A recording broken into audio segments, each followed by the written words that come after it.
Hello, everyone, and welcome to the Darkest Hour. I'm your host, Amanda Jane. It's been said that if you know someone's fear, you know them. But it's more than just knowing what someone's afraid of, isn't it? It's the why that gives us depth, context. Because usually there's a story behind our fears. What happened to us? Where did it all start? An origin story, if you will.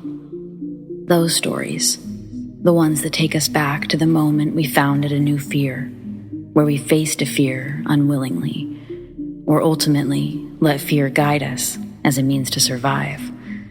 Well, those stories are what the Darkest Hour is all about. So, let's get started, shall we?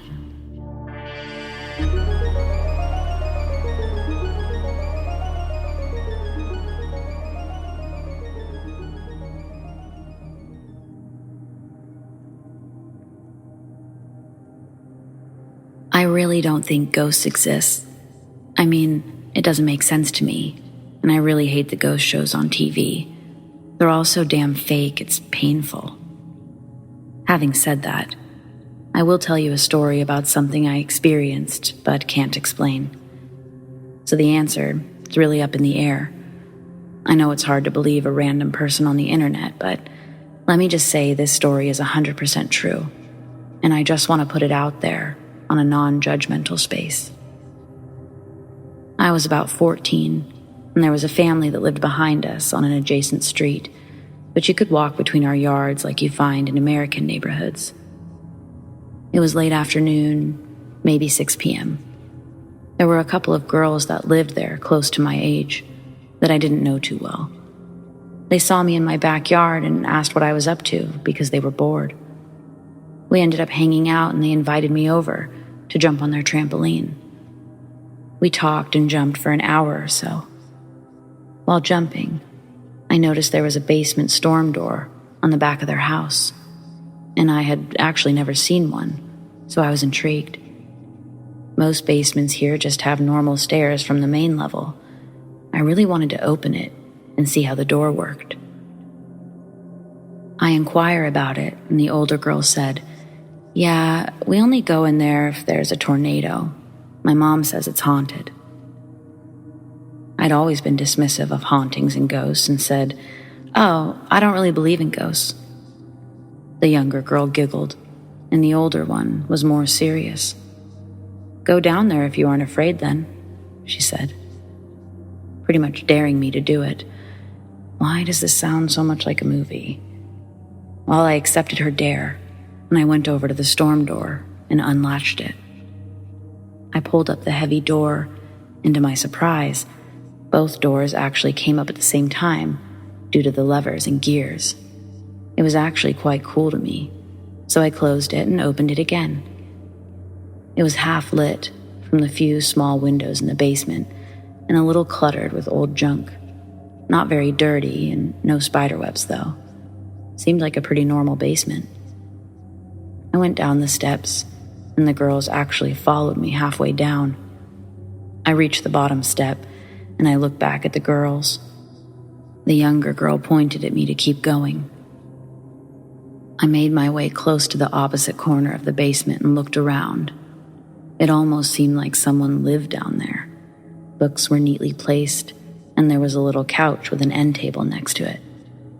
I looked over to a clearing behind the couch, an area that was dimly lit from a nearby window, and I saw it.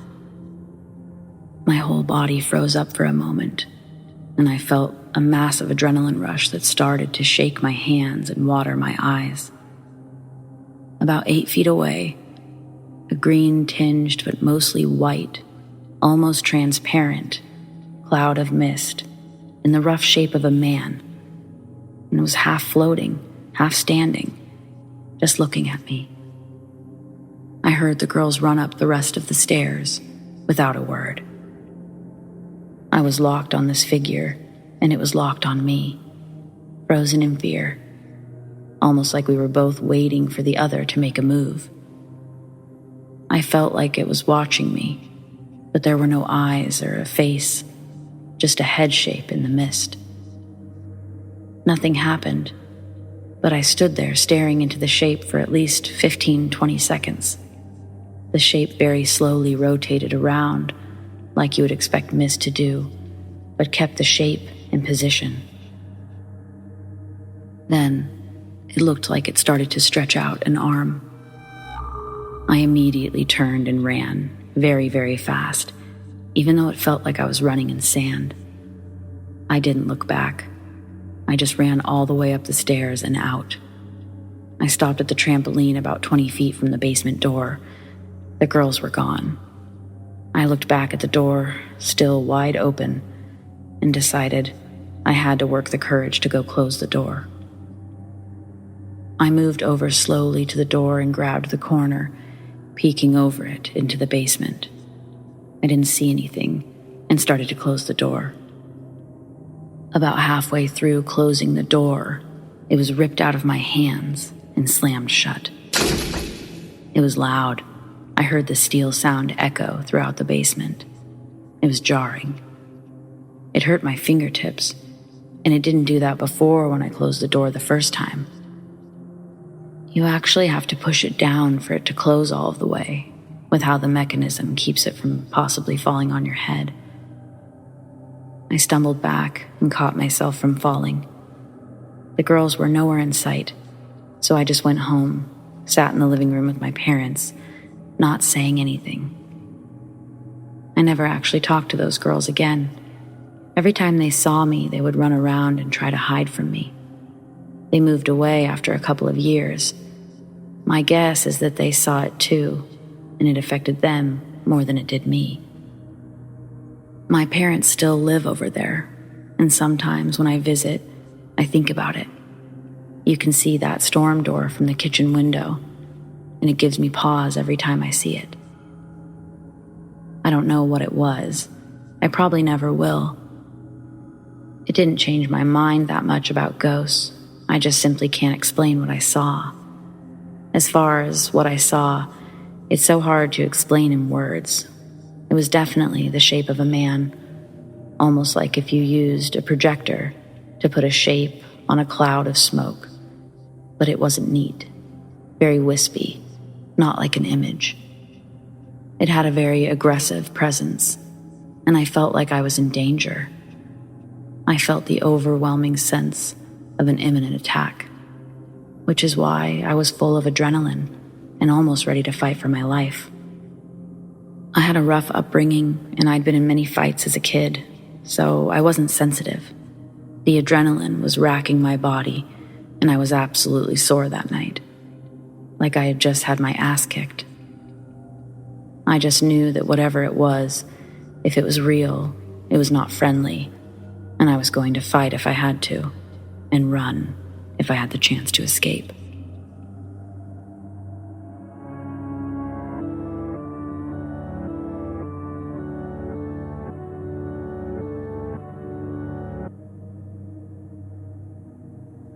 A few years ago, I was a CNA, and I worked at a nursing home, had a few encounters there, but nothing prepared me for everything that would happen when I started working at a hospice home.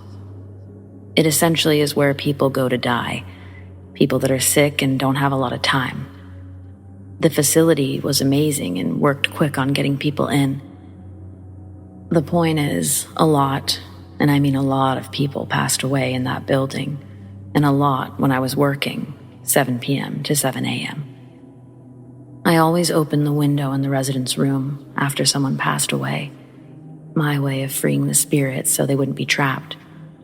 No one else, unfortunately, did this. On to the main point of this post. We have 2 wings of the building, and each wing has a huge linen closet. Tons of sheets, blankets, comforters, towels, washcloths, gowns, etc. When you open the door, both walls are lined with racks filled with linen. You can walk down into the room a couple of 100 feet and then turn right. It's a little area where extra stuff is stored, things for bed baths and hygiene things for residents. You're completely hidden when you're in the area on the right. A resident woke up around midnight and wanted to get cleaned up. so I was going to give them a bed bath. I went into the linen closet and headed to the area on the right. I was grabbing soap, toothbrush, toothpaste, a little basin, and other things.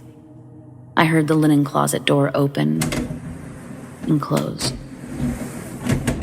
We have one CNA and one RN on each wing during the night shift.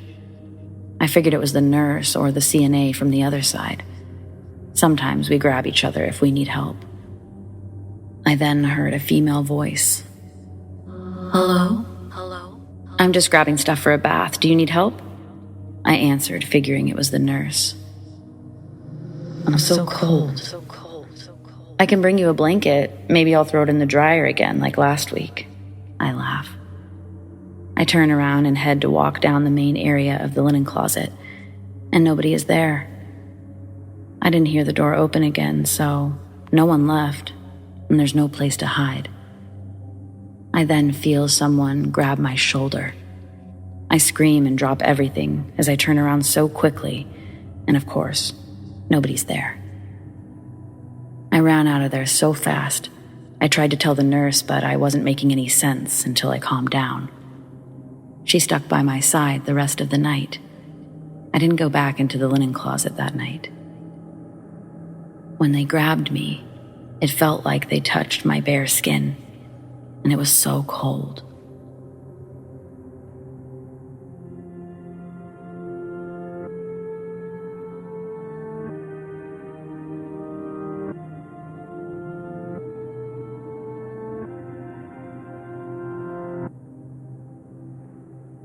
When I was about 8, my half-brother got married, and he had the wedding in his wife's Welsh hometown. The little hotel we stayed in was terribly haunted. For context, I stayed in a room with my older sister, around 20, and my mother.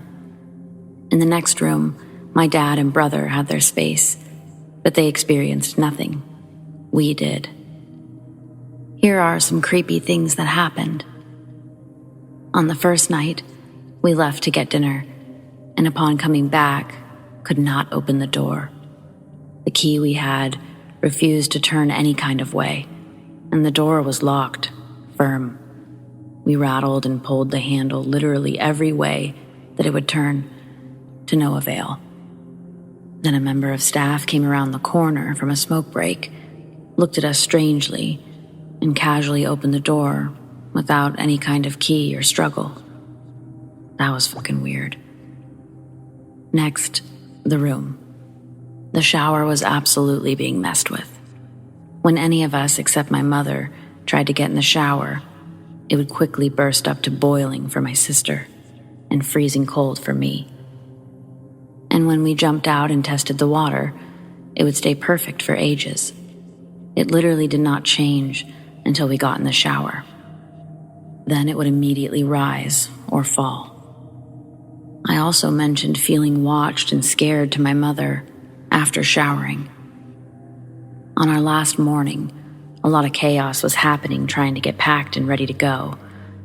I woke up having put my DS on charge all night, next to my bed as I always did, and it was gone. Nobody had packed it, and we couldn't find it at all. We were only there for a few nights, so we hadn't bothered to unlock the big wardrobe, since there was hanging space by the beds anyway. But in looking for my DS, I insisted we open it. Now, I'm the tiny height of a child. My mom and sister are both 5'3" at most. DS isn't in there. My dad comes in to look, and he finds the DS switched on low battery, and with the cord wrapped tightly around it, on top of the shelf of the wardrobe. We couldn't even reach, and it was pushed right to the back. As my mom was packing, she had all of her underwear and such in a drawer. She opened it to pack it all up, and it was gone.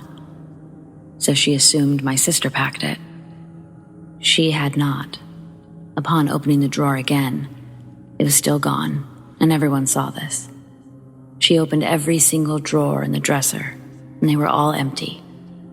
She left it about 10 minutes to look elsewhere, and when she opened it again, everything was back where it was. This last thing is probably the worst, and I'm glad I didn't see this. In the night, I heard taps turning on and stuff, but always assumed it was my sister. I was later told it was not. Thankfully, I slept through this. My mother woke up at random and looked up. My sister, who has long dark hair, was sitting facing away from her at the end of her bed, gazing out the window. Concerned, my mom said, "Are you all right, darling?" In response, my sister, asleep in her bed, murmured back. The girl was still sitting there and didn't move an inch, but disappeared after a while. My mother said it wasn't like she got up and left or faded away. She still can't describe it, but she just disappeared. So yeah, that was scary.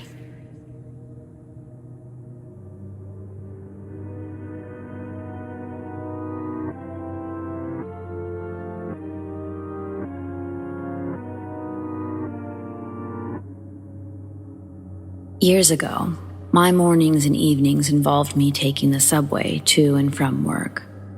Every once in a while in the evenings, I'd hear beautiful saxophone music, even before walking down the steps from the loud streets. Reaching the bottom near the end of the terminal, I'd see a small, older man sway back and forth, an overgrown beard hiding his lips pressed firmly against a dented, rusty sax. Always in the same oversized coat and a Knicks hat, he dressed for warmth, clearly rejecting the passing fads that walked by him. Whether by choice or circumstance, to say it politely, he stood out in the crowd of suits and Jordans that ignored his presence. But I'll never deny how talented this man was on the sax. One night, I reached the subway early and heard that sax playing below.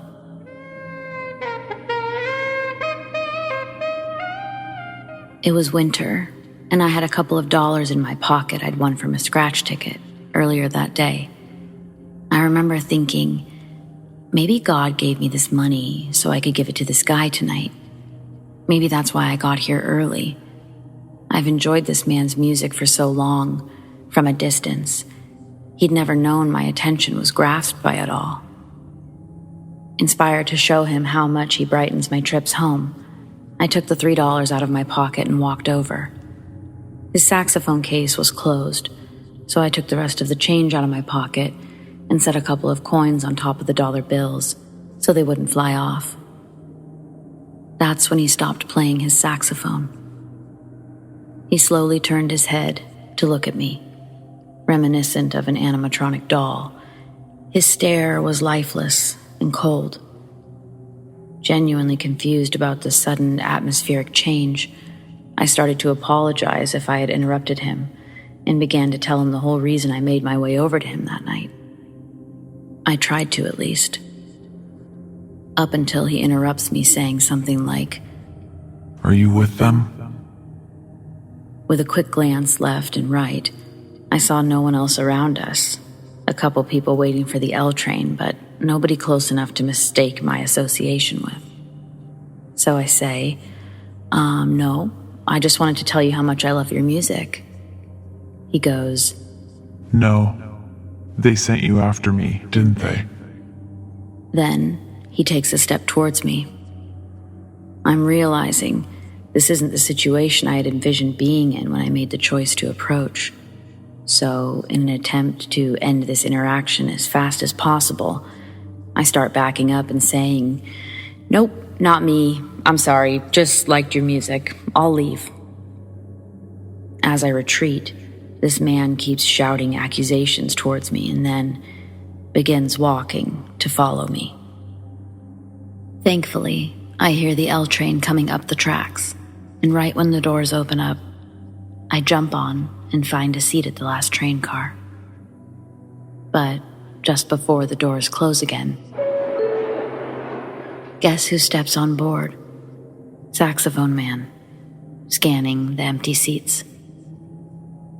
Living in New York, I'm no stranger to your occasional mentally ill person.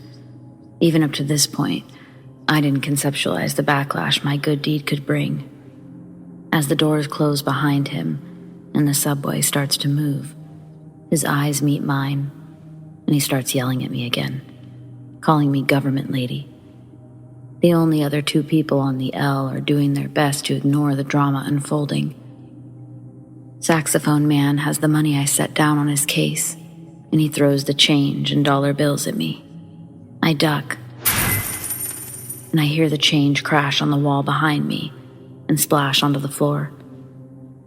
From pure shock and disbelief, I just started repeating, No, please stop. I don't know you. I work at Chipotle on 3rd Avenue. I show him the work shirt that I'm still wearing from my shift, but that doesn't deter his aggression. For some reason, I think it made him more mad because, and I'm literally not over-exaggerating in any way, this is exactly how it went. I say I work at Chipotle and I show him my shirt. He calls me a lying bitch and spits in my face. I start screaming, "What the fuck is wrong with you?" Tears join the spit running down my cheek, and I just cover my head with my hands and ball up screaming, "No." In retrospect, that was my fight or flight moment, but I chose option 3, turtle up and scream. This must have gotten the attention of the other 2 passengers, because I can hear one of them get up and walk over, asking, "What's going on?" And again, here's an exact play-by-play of what happens next. My eyes are closed and tucked between my legs, but I can hear everything that's happening. Passenger 2 comes up and says, "Hey, what's going on?" Saxophone Man turns around, snorts another loogie up, and spits it in this guy's face. Then, boom, boom, boom, boom. Train doors open and footsteps run away. I keep my eyes closed and I keep screaming while running out of the doors and as far away as I possibly could from that subway. It wasn't even my exit. I walked the rest of the way home that night in the snow. I called the cops when I got home, but they didn't really care, saying they already received a call about it and got some officers checking it out. The next phone number I dialed was my boss. Thankfully, my boss at the time was super cool and totally understood why I needed a couple of days off. But the world keeps spinning and life continues. Time passes and years go by. A new job sends me to a different part of town along with a different stop, now off of Broadway. A quiet Saturday night rolls around and one of my girls calls to see if I want to meet up for drinks on the Ave. We party, the night comes to a close, and our new plan is to crash at my place. Going through the turnstile, my friend goes, "Do you hear that?" I say, "What?" And she says, "That beautiful sax. Someone's really grooving down there." I listened. It was soft and sweet, a style reminiscent of a musician I admired long ago.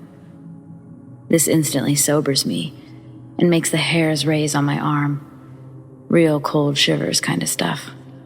It scared me. The tones were so familiar. In that moment, my drunk brain was thinking it's either A, the homeless Sax Man from my memories survived the 4 gunshots. Well, I don't want to run into that again. Or B, it's the ghost of the homeless Sax Man haunting these subway terminals. And I don't want to run into that. I'm like, oh, no thank you. And the best 84.62 I ever spent was on the taxi I hailed to take us home that night.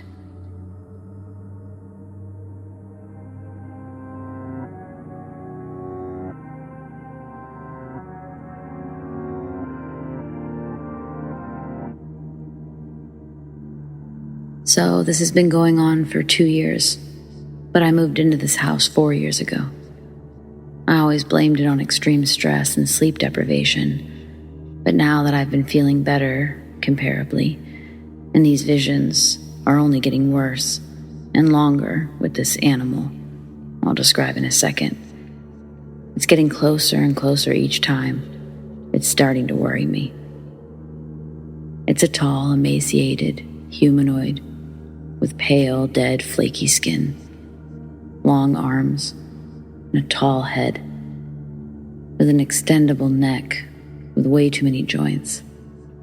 It lacks any ears or nose, and it has deep black indents where the eyes and mouth on a face of a human would be, though its head is like two clumps cobbled on top of each other, so the eyes are further from the mouth than they would be, and the eyes are too close together, almost like how little distance a flounder has between its eyes, which I know is a weird comparison, but the fact that it looks like your stereotypical horror game creature didn't help me take it any more seriously at first. This thing has given me 3 or 4 panic attacks by appearing in my doorway and slacking to get away. Whenever I think I'm 100% sure I physically see this thing, I have panic attacks that end with me crying in a corner with all of the doors locked, the lights off, for up to 2 hours. But I always thought this thing was just a manifestation of my stress.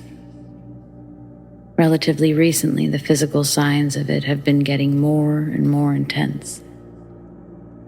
Started with floorboards creaking loudly and approaching my bedroom when everyone was asleep. Assumed it was the house settling.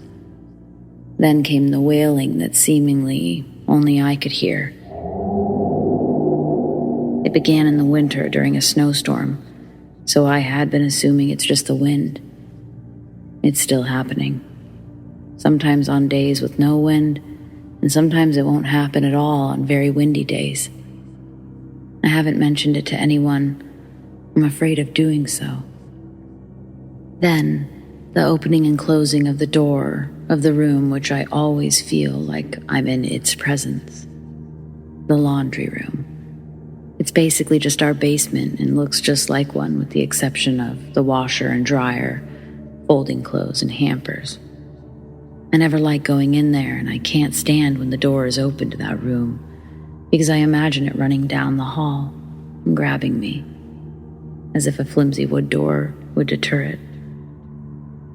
I just figured it was the wind or people coming and going until it started happening every time I walked past late at night.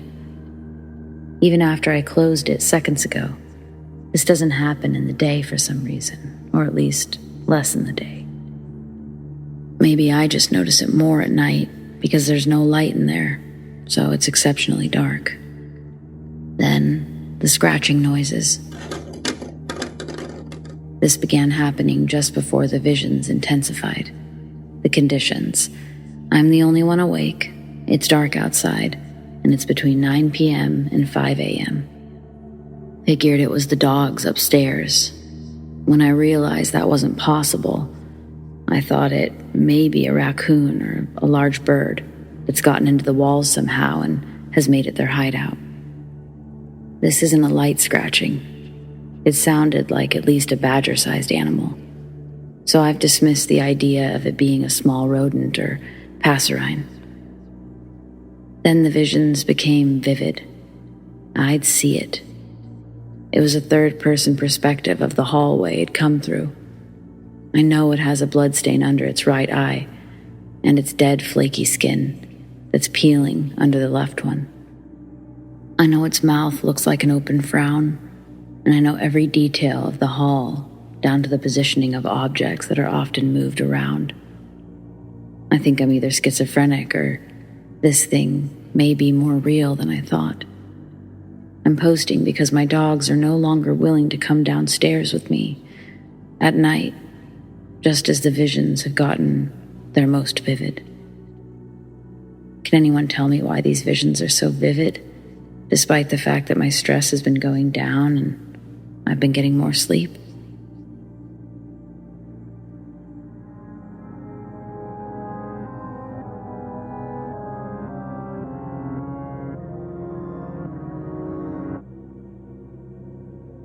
I'm a dog walker for a small but busy company.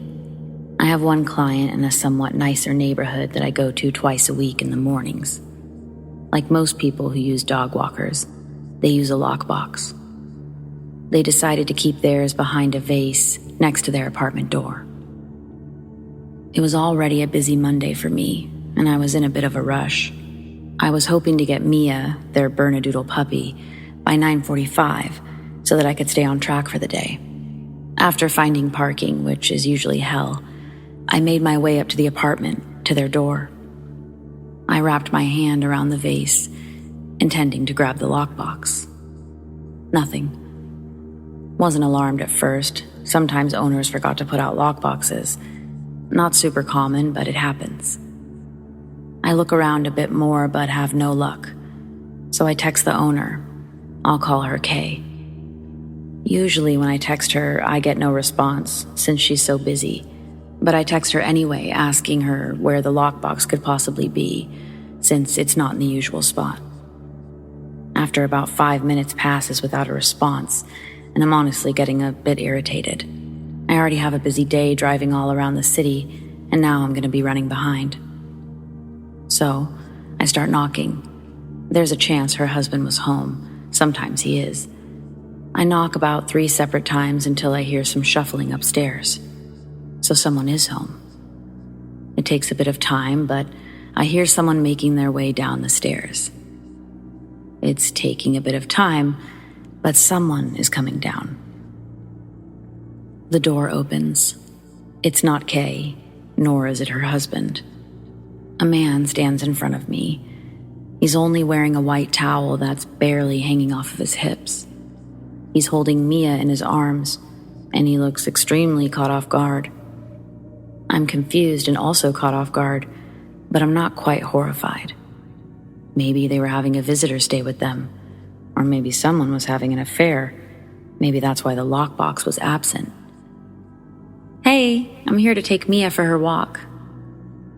He lets her run out into the hallway and hands the leash and collar over, which are always on the staircase railing. I ask him to please give me the lockbox to keep outside, since I need to get back inside. He gives it to me. We head out for our walk. I'm a bit flabbergasted. Did I just walk in on an affair? Was he a visitor? It wasn't too out of the ordinary. Sometimes clients forgot to mention they have guests. Then, during our walk, I get a message from my manager. Do you have Mia? Then she calls. I pick up. I let her know I have Mia and we're on our walk. She says she got a weird message from Kay, her owner. She had stated a man came by earlier saying that he was the new dog walker and needed their lockbox code. I guess her husband gave him the code. We never set up a new walker, ever. I then let her know about the man in the towel when I got to the apartment and how the lockbox was gone. Told her I wasn't sure if I'd walked in on something or if he was a guest. Well, he wasn't a secret lover or a guest. He was not supposed to be there. Police were called immediately. I was told to absolutely not go back into the home. I called Kay's husband as he was on his way back over. Kay was en route from work. Kay's husband tells me he feels so stupid for telling the man the code and believing him, but he was in such a rush out the door, he didn't assume anything bad. I continue walking down the street, quite a busy major street, and then I spot a familiar man across the street.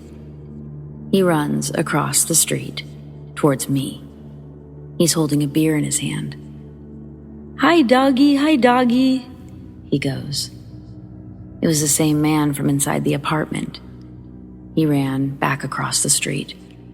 I immediately turned the other direction into one of the side streets and called Kay's husband. He was nearing the neighborhood and tells me he just saw the man matching the description. Once Kay and her husband arrived, we went upstairs to scope out the apartment, expecting some items to be missing. Nothing. Everything perfectly in place, untouched. The only thing different was some dirty water in the shower that had been used. I was happy no one was hurt, nor was Mia. I was happy I wasn't hurt, but how did he know they had a dog walker?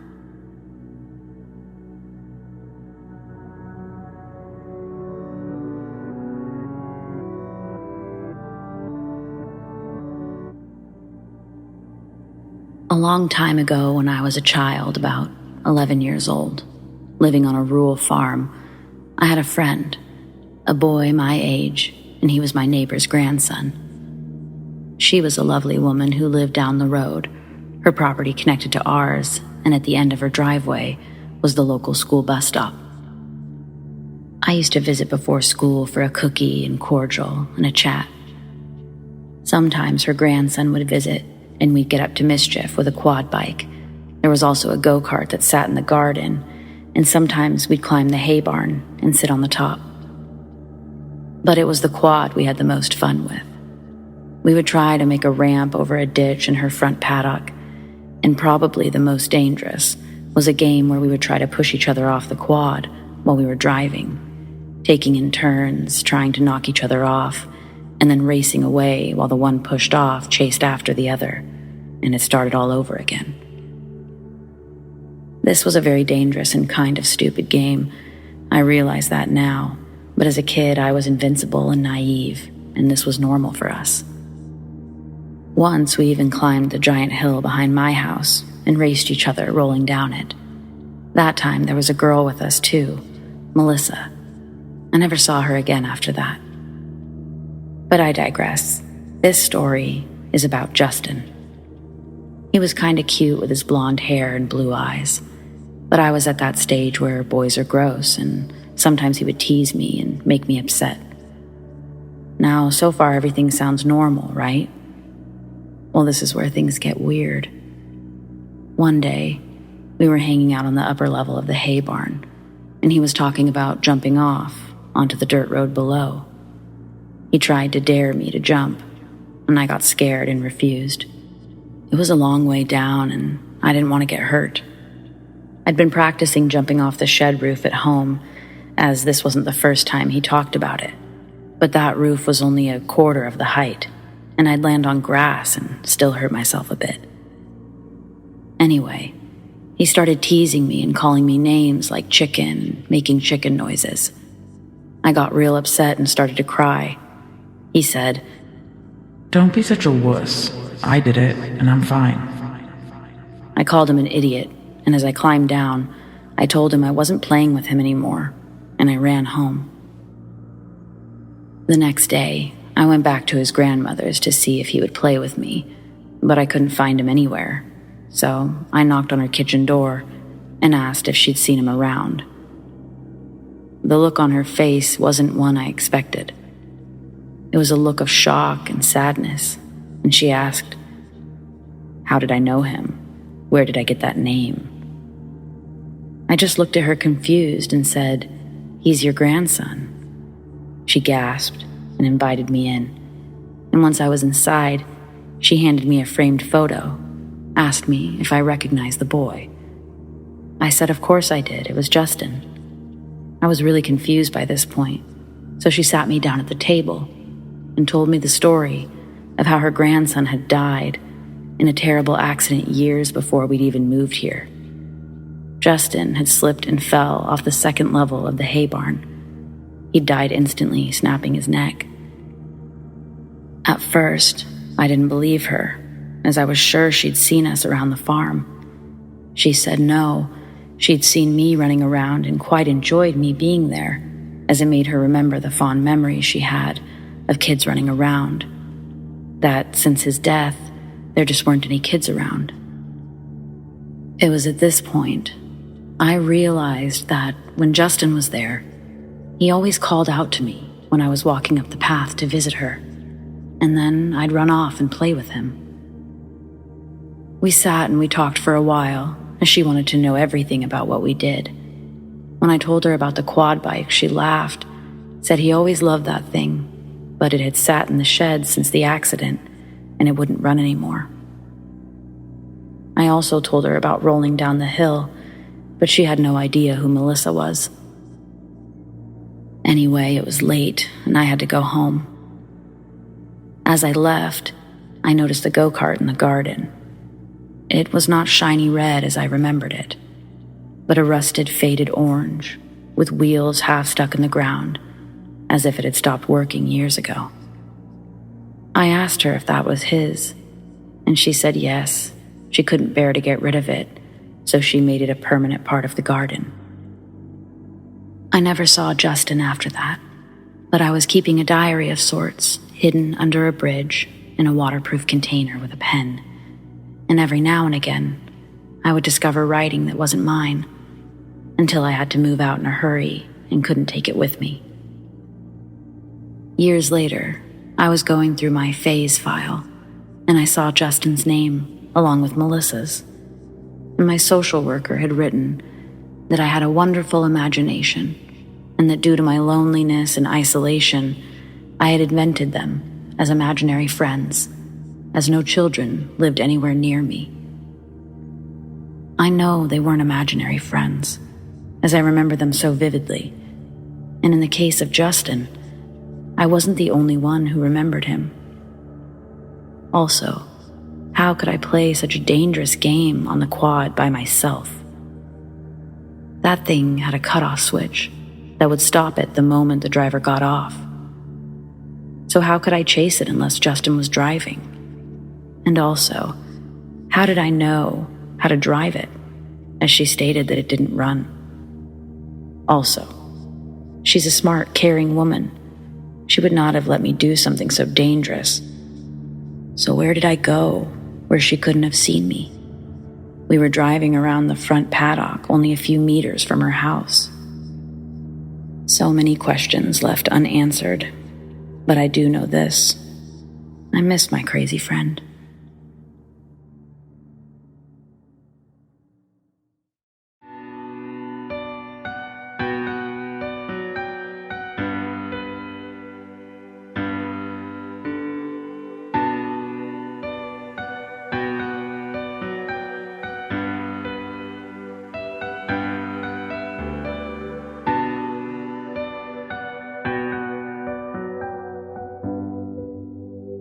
Well, friends, it appears we've reached the end of tonight's episode, but be sure to join me every Friday night for a brand new one.